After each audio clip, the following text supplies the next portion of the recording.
Okay, so last signature film of 2023, and it is called Freelance. It is directed by Pierre Morel, written by Jacob Lentz. The film is produced by, boy, there's a lot of people. Jacob Lentz, Christopher Milburn, Steve Richards, Renee Tabb, and Christopher Tuffin. It is executive produced by Peter E. Strauss, David Robbins, Miguel Palos, Pierre Morel, Lex Miron, Walter Justin, Jamie Hernandez, Stuart Ford, Maritza Daza, Mark Danon, Kurt Kersey, Danny Chan, and Michael Areta. It is associate produced by Ryan Basford, Patrick Justin, and Melissa Rico. It is co-produced by Norman Merry, Jake Katowski, Peter Hampton, and Jan Kunet. It is line produced by Carolina Arkinigas, Camilio Bendia, and it is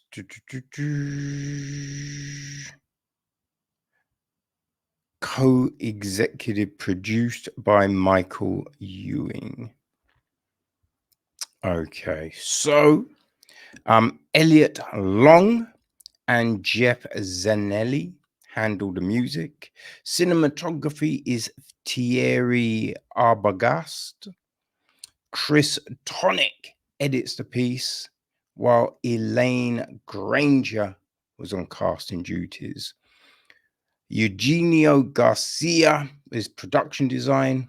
Diego Garcia is art direction, while Juan David Bernal and Rafa Witheringham handle set decoration, and Anna Maria Yaria is on costume design.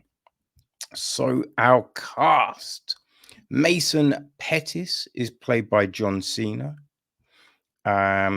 His wife Jenny is played by Alice Eve, and his daughter Cassie is played by Molly McCann, not the UFC fighter. There is Claire Wellington, played by Alison Brie. President Venegas is played by Juan Pablo Raba. Sebastian Earle is played by Christian Slater. Colonel Jean Cohurst is played by Martin Cusax. Jorge Vasquez is played by Sebastian Islava. General Martinez is played by Mauricio Cugier. The village chief is played by Diego Vasquez. His son-in-law is played by Nelson Cameo. Jeff is played by Charlie Jones. Eduardo Lavato is played by Roberto Cano.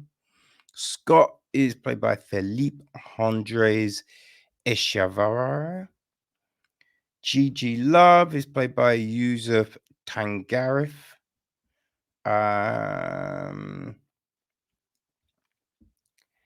Avery Adelson is played by Juliana Areta. And Rajaz is played by Daniel Toro. That is probably our main group of people. Now, there was a bit about the production that I think probably put some light on what this is.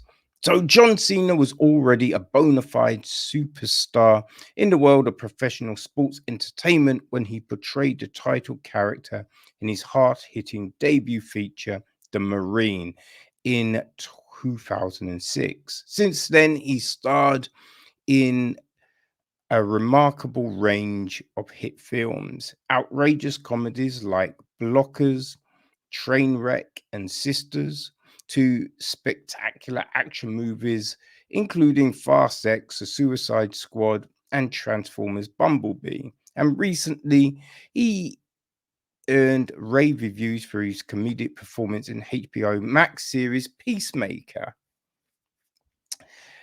But Cena says he's always wanted to do a continuation of the type of character he played in The Marine.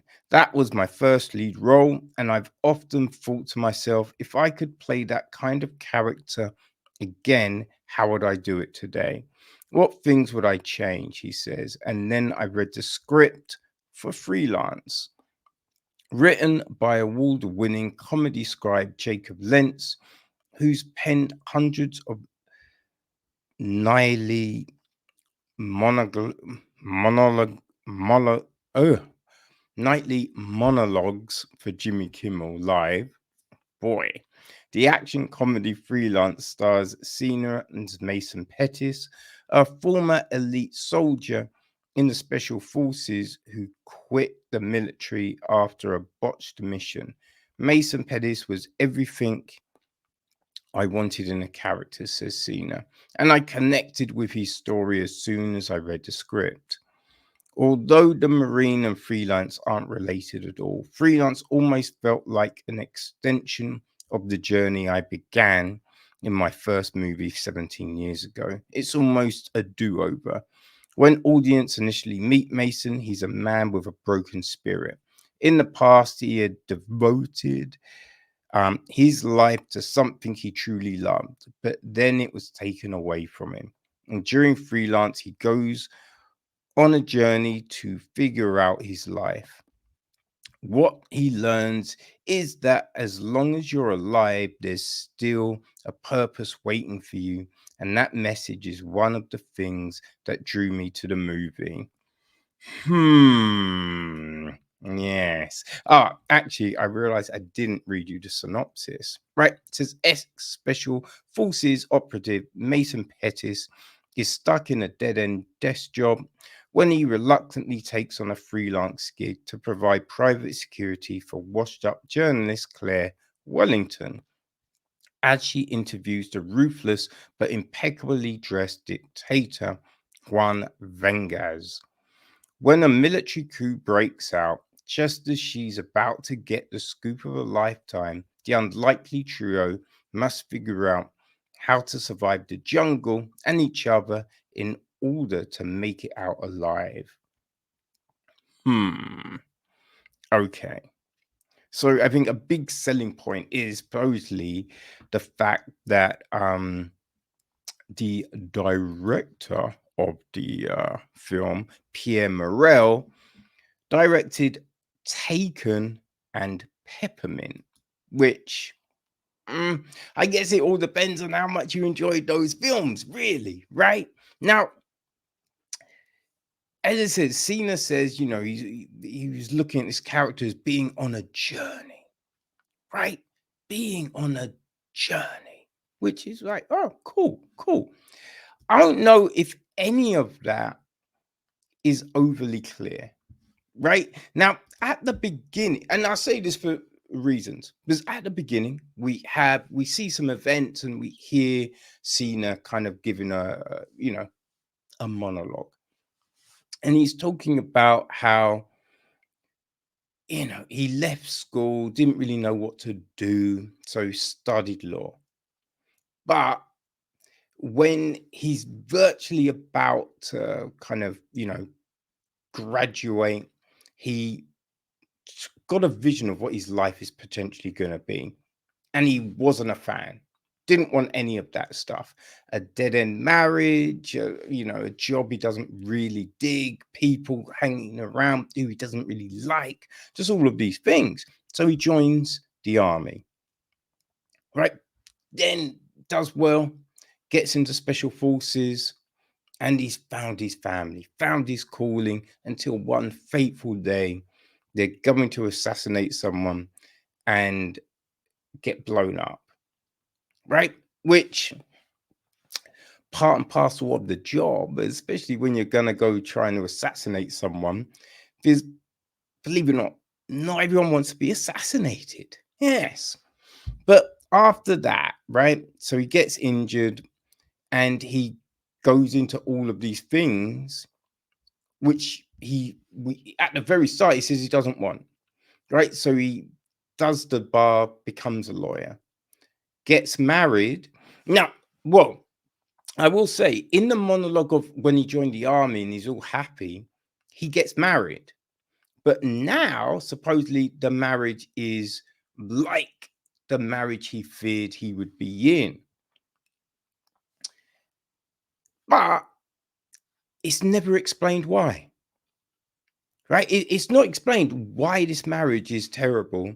We have him talking to his daughter, and he's just like, "Oh, I better do it because mum's gonna hate me even more than she already does," which is just like, you know what I mean? Just unloading that shit on the kid, never great. But yeah, we never really get a reason why this marriage has suddenly become shit. The marriage that we were supposedly told was great is now shit. And now in an untenable situation, supposedly.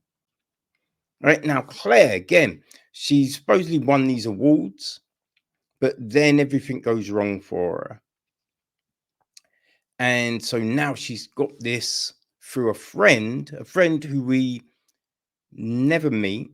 We don't really understand what her connection to the dictator is. You know what I mean? It's just this weirdness, right? So we have all of this weird setup for the film. And obviously, Claire and Mason hate each other at the beginning. So it's just nothing new. We have no new tropes here or anything. But I mean, you can get past those things, we don't need all the answers. We don't need just to be like, well, this is it. But just a semblance of sense. Just semblance of sense. Or just decent character building is always a plus with this kind of thing. But we just don't really get it. We don't really get it. And we just have situations that are just like, wait, huh? It's just like, whenever you have for the most part, journalism depicted in a film, and especially like this, it always just seems like, well, that does not seem like a good journalist to me. Right? Always comes off mad ropey, and you're just like, wait, what the fuck? What kind of questions are these? Like, wait, did this person do their research? Like, no one has done any sort of research in this. Mason, right, on the gigs, he's lamenting over something that happened, but some of the information he could have got if he had just probably Googled. Right, it's just these weird things, and then everyone's shocked that people know things, and it's just like, yeah, I do research, and you're like, yeah, obviously there would be research done by that, but like, why is any of this a shock? There's a bit when they're riding on horses down a straight road, and these people following them in a car shooting machine guns cannot hit them at all. Now, I understand the action movie conceit, right? Of mad bullets flying and no one can hit anything. But at least give us something, like some bends in the road, which they can go round, you know what I mean? Just something. But when it's a straight road, you're just like, what is happening? You have people hiding behind wood. Again, bullets, easy, go through wood. You know, there's so many things, right? There's this thing with Claire, and you're just like, wait, you don't know this person, so why would you even, you know? There's just so many things in this film that don't really make any sense, and just changes of mind with no real information or nothing that you could verify, but suddenly everyone to be like, oh, I've changed, now I'm going to do this, and you're like, wait, what? Like, what is happening here?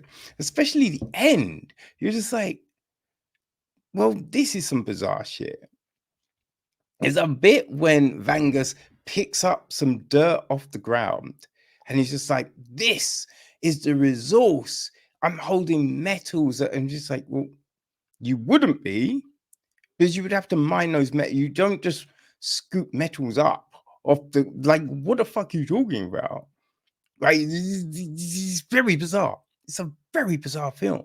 Now, people, if you enjoy stuff like Peppermint, Taken, right? There was a what is it? The Man from Toronto, right? That Kevin Hart film with Woody Harrelson.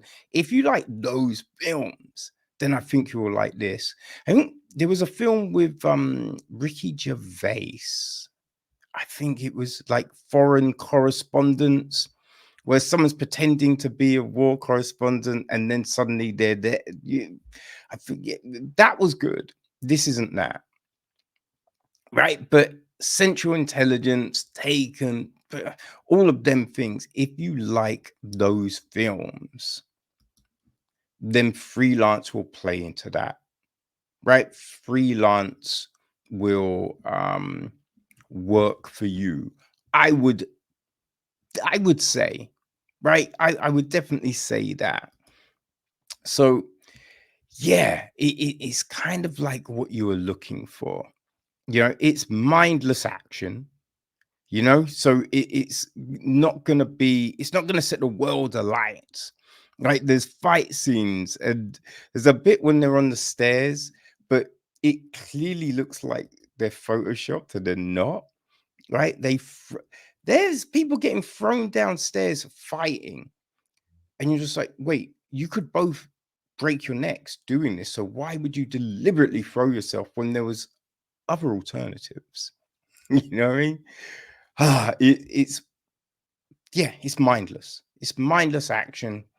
It's one of those films. So if that's your bag, people, if you like that, then I would say Freelance is for you. And you can get it on all your favorite VODs on the 1st of January. So, what are you going to do, people? What are you going to do?